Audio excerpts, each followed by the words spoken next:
A very wise man once said that for every person there's a different little personal way that to meditate. A certain reptilian-like mythical beast that lives in a low area. Can we open the door? The window is pleasant as long as it's just birds, right? Yeah. Can we open the door? Welcome everyone to another edition of Clusterprof with Ryan and Rory, where we discuss all sorts of things that cause lots of things to be talked about. We are joined today by former special guest, now just guest, Carlin. Thanks. Today's topic involves something many of you might do. Meditation. Rory, do you have any opening thoughts on meditation? How I came to think of this as a topic for Clusterprof was thinking about studying philosophy.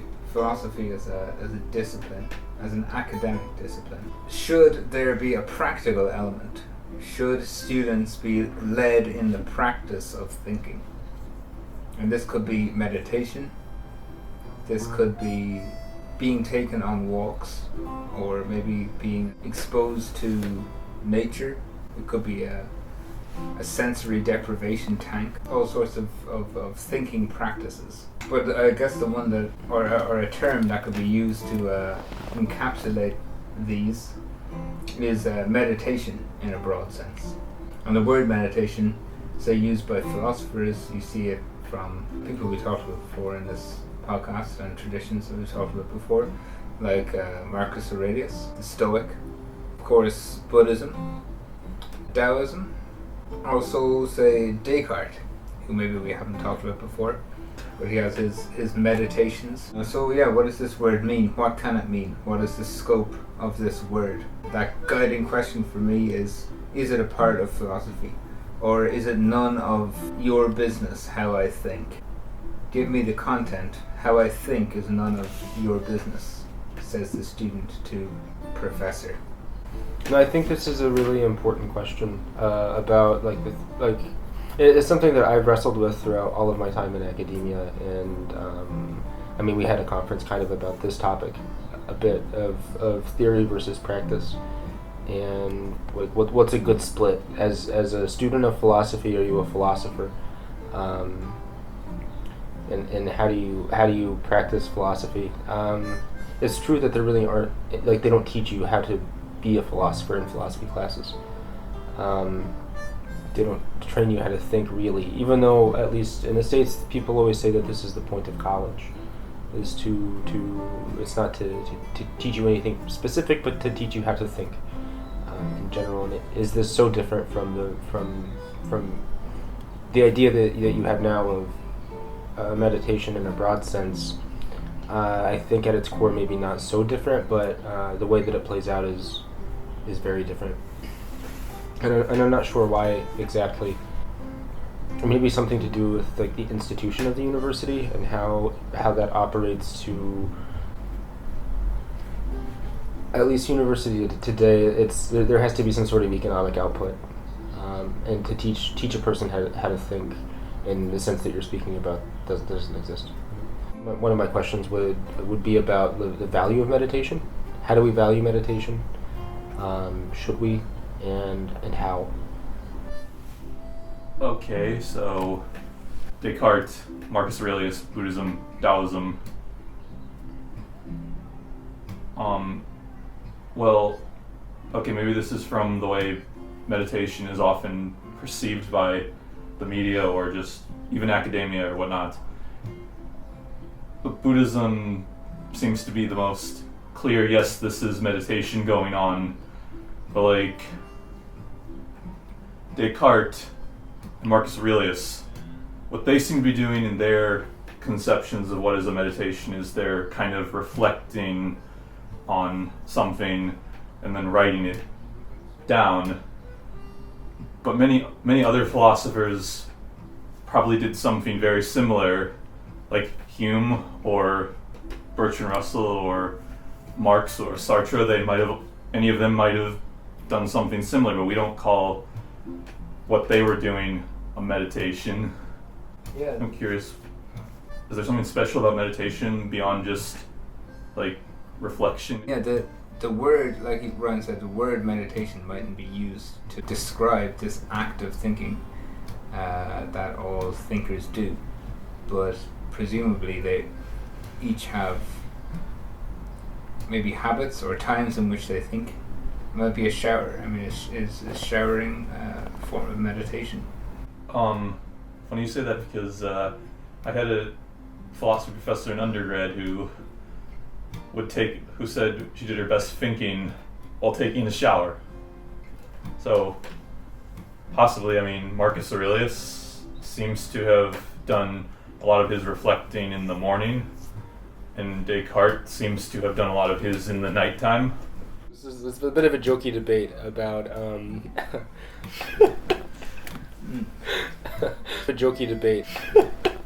It's a bit of a jokey debate, like walking philosophers versus sitting philosophers. And so Nietzsche, for example, was like, from what I remember from this article, he was like very famously, like he was very active when he was doing his thinking, hiking in the mountains and stuff. And if I remember, he was like kind of critical of those who didn't, who were not active. So he was kind of a health nut as well. Similarly, Thoreau was another thinker who did the active thing, doing his thinking while working, or Walden or something. But then there are others who maybe aren't. Another one that maybe he was like very precise with his activity would be Kant, who is like famously went on precise walks at precise times rather. His whole schedule was supposed to be precise. Like he said, his watch was his most prized possession. That's right, he's a weirdo. And Descartes, just talking about Descartes a minute ago, didn't he go into some kind of weird chamber thing to do his thinking? Almost kind of like sensory deprivation or something. Well, from what I remember in the meditations, he talks about how he's sitting at a table in his nightgown by a candle. Hilary Putnam might be an example of someone who was a very sitting philosopher, but I don't know.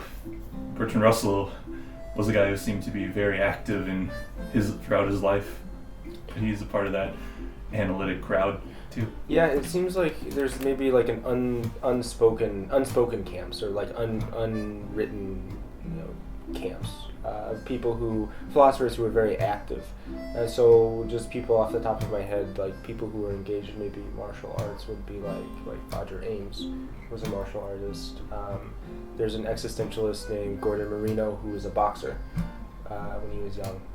And he does existentialism, and many other examples of philosophers who were engaged. Socrates, he's a warrior, this guy. But some people seem to maybe digress more towards sitting. Like, I think the existentialists, Merleau-Ponty, de Beauvoir, I think they were heavily influenced by what they had to do during World War II, but actually Sartre was a very active man, never mind, but Merleau-Ponty, he might have been very much a sitting philosopher after World War II, despite how World War II and what he had to live through really shaped his way of thinking. Bertrand Russell loved his pipe. He I think he said somewhere that he just wasn't going to give up his pipe, no matter how bad it was for him. He loved that old pipe. Lived to be 97, so it probably didn't affect him too much. Yeah. We're talking about meditation, but we're also talking about these sort of activities. But these activities that we're describing, so walking, martial arts, smoking a pipe, they're all like pretty repetitive and like manual labor, right? Something where your mind is able to kind of reset, maybe, or what do you think about it? Well, see, I was just thinking this as well, especially about martial arts, that I'm not sure if I'd really put it in like the same camp as the other ones. like if you're sitting and thinking, you're like kind of actively thinking and your mind is going through things, or if you're walking and thinking. I do also think that there is a relationship between like martial arts and philosophy. You learn things about your body, right, and about existence, about the world, and about the relationship between your body and the external world through things like martial arts, and that will inform your philosophy. But is that, while you're doing martial arts, is your mind just empty? And if so, is that actually when you do your thinking? Meditation, and we've been talking about it so far a lot about like, the kind of the time when you think is like meditation. Like say maybe Descartes, right? But also meditation, we'd often think of it as emptying the mind of thoughts. But maybe you go through a process of thinking all your thoughts, and then your mind becomes clear. In trying to determine what meditation is, maybe we should bring up the elephant in the room, the most probably concrete example of meditation in many people's minds, that of Buddhist meditation.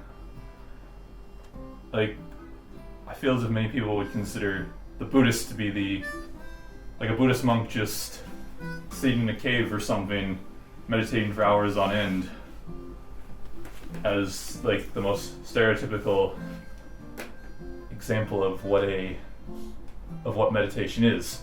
Now, Buddhism is actually a very complex school of, actually it's many different schools of thought, and not all Buddhists even meditate. But when thinking of what meditation is, why does Buddhism seem to be the poster boy for meditation? Of course, mindfulness is a big buzzword these days. And yes. That's kind of akin to like Buddhist Zen or Chan meditation. And it's not so much thinking, right? Or you don't try and push away your thoughts, but the idea of doing it is to slow down your mind and to be less busy with thoughts and more aware of like sensations. Am I right?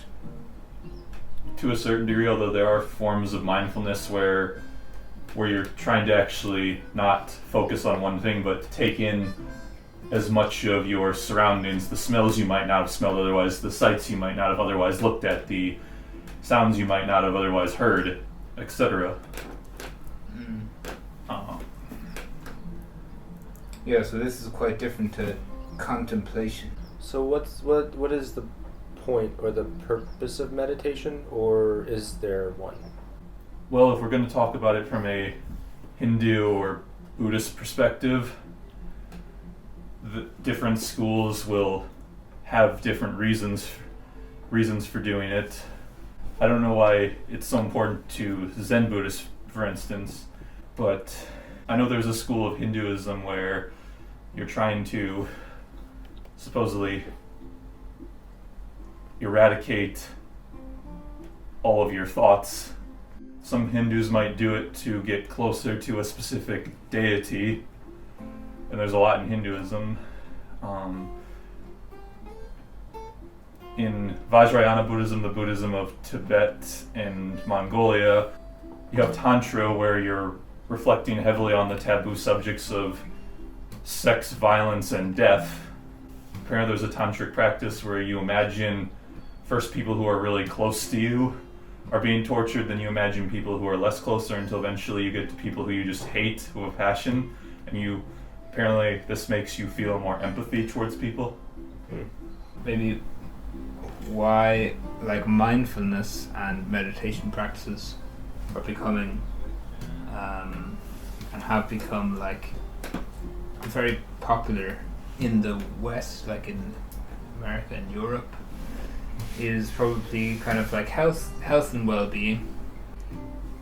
I think it's also maybe an attempt to escape from the ever rapidly increasing flow of technology that's just constantly battering us at a higher and higher rate. Yeah, I think like those stimuli are definitely part of what cause like the abundance of thought, right? or I mean, I'm not sure if you'd even call it thought. Yeah, it's like stimulus, but it's like stimuli in the brain, right?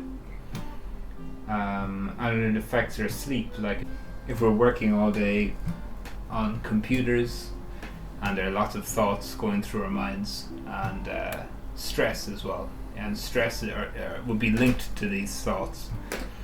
And then by bringing focus to, say, what's going on in our body, well, it slows down the thinking for one thing, and also will bring our attention to like sensations that we have in our body, and this awareness of these sensations might often be distracted by all the thoughts that are going on in our head. Like if you look at if you're busy at work on a computer for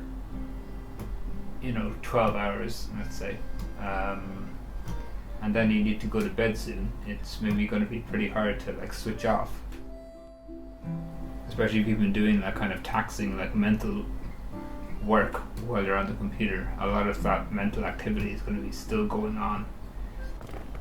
And Carlin mentioned how in academia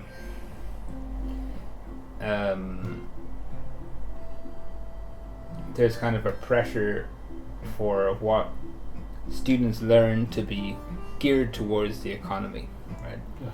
And things should be able to make money and so on. Thinking about other disciplines, some would have a practical element, and the job that they train you towards has a practical element. And then in your education you might have some experience of that. Let's say, for example, if you're doing an undergraduate degree or a master's degree in teaching, then you might have some teaching practice as part of your training. But there is no job of philosopher, right? It only exists really within academia, right? There's academics. So even if philosophers would agree on the fact that thinking is a part of being a philosopher, well, being a philosopher doesn't exist in when looked at from the point of view of the economy, the job market. There's no such thing as a philosopher. So what do you call the money you gain off of writing a book? I guess that's a writer. Yeah, but a lot of philosophers, they rely on book publishing to get money. Philosophers, the role of them has changed. Like in Aristotle's time, people were inspecting why the heck does soil operate this way as opposed to that way when you expose it to cold as opposed to extreme heat. Okay, so it would have included what we would call today like the natural sciences. So what does the practice of philosophy look like? Is maybe meditation or publishing? Well, thinking anyway, right? Thinking. Is it? Supposedly the mind has between 60 and 70,000 thoughts a day. Is every last one of them philosophizing? Okay, maybe philosophy isn't essentially thinking. But what is philosophy is like? Is it different than what is the practice? What might some practices of philosophy look like? Is meditation potentially? Is it a valid practice of philosophy? I was thinking about the Buddhist, how they seem to do philosophy, at least in the monastery setting. They have their meditation where a lot of them just kind of sit in a room or and chant a mantra or whatever. But then they also have debates with other monks that can be very active. Like when I was in Nepal, the way they would debate was they'd go up to one another and they basically slap their hands together and get in each other's face and so forth. Should students be led in the practice of thinking? Asking this question, I guess, didn't intend to make it seem like meditation is the practice of philosophy, right? Because I definitely don't think it is. Sometimes they seem to me like even opposed to one another, you know? Like philosophy engages your mind in a lot of thoughts, at least some kinds of philosophy, right? And then like meditation or meditative activities will then remove these thoughts from your mind. But then something like, Taoism is put in the camp of philosophy, right? Sometimes, right? Sometimes not. Yep. But there's the idea in Taoism, I think in the Zhuangzi, of like zuo wang, which is like sitting and forgetting, right? Basically, but emptying your mind, right? Letting things leave your mind.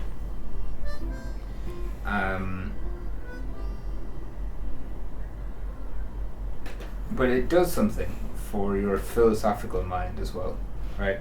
And then if you enter into, say, debates with people, if you have a mind which is constantly being emptied, then this puts you in a position to, say, debate or argue or discuss philosophical activities. It does something different to somebody whose mind is constantly full of ideas, right? I think there's some like Buddhist, I haven't read many like sutras or anything, but I've just heard some stories which apparently come from the Zen Buddhist tradition, but about like, say, a Buddhist monk meeting a university professor, and the Buddhist monk is how would you say, he's practicing a tea ceremony. The Buddhist monk is, what's the verb for a tea ceremony? Leading? Practicing? I don't know. Okay. Performing. Okay, the Buddhist monk is performing a tea ceremony. Or basically he's just pouring tea for the university professor. And he pours tea into the cup, and then he doesn't stop pouring. So he keeps pouring, and the cup is overflowing. And then the professor is like, "What are you doing?" And the monk says, "Your mind is like this teacup. You must empty it before you can pour more tea into it. Right? If you don't empty your mind, then you can't put any new ideas in there. Right? Just like if you don't empty your cup, then you can't put any more tea in there." So I guess this is like a kind of scenario where somebody who focuses on emptying the mind is talking to somebody who's focusing always on putting more and more into the mind, right? And maybe there are two approaches to becoming enlightened or becoming intelligent, or whatever these positive words we use to describe our mental state. What do you think, Ryan? Are we done? I'm all for the 1 minute segment if you guys are. Absolutely. So everyone, we've been talking about some crazy stuff. Well, today, many of you have maybe slept recently, myself included. Well, let me tell you some strange stuff that can happen when you sleep. A couple days ago, was had woken up. And maybe some of you have had the experience of having an arm that just is completely numb, no sensation, whatever.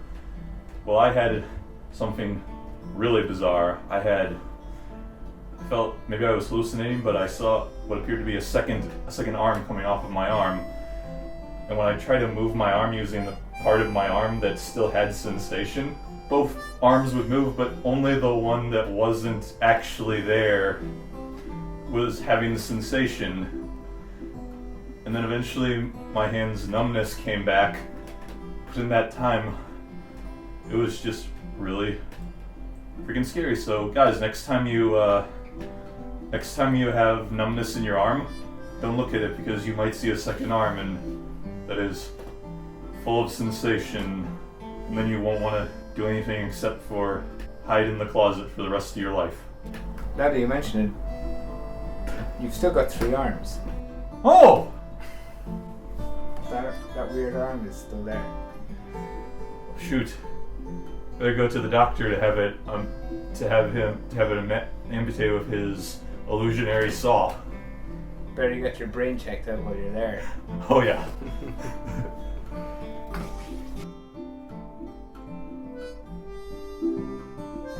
Okay, so Carlin, you got the invitation to come and be on the show today. And how did you feel? Kind of instantly calm, instantly at peace, and curious. Why do you think you were chosen? Why do I think I was chosen? You guys really like me.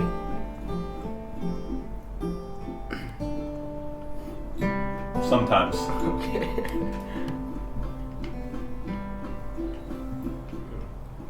Thank you for having me. Okay. Thanks. Other times, you annoy me so much, just make me want to go into a cave, sit on my butt, and think about the wonders of the universe. Thanks.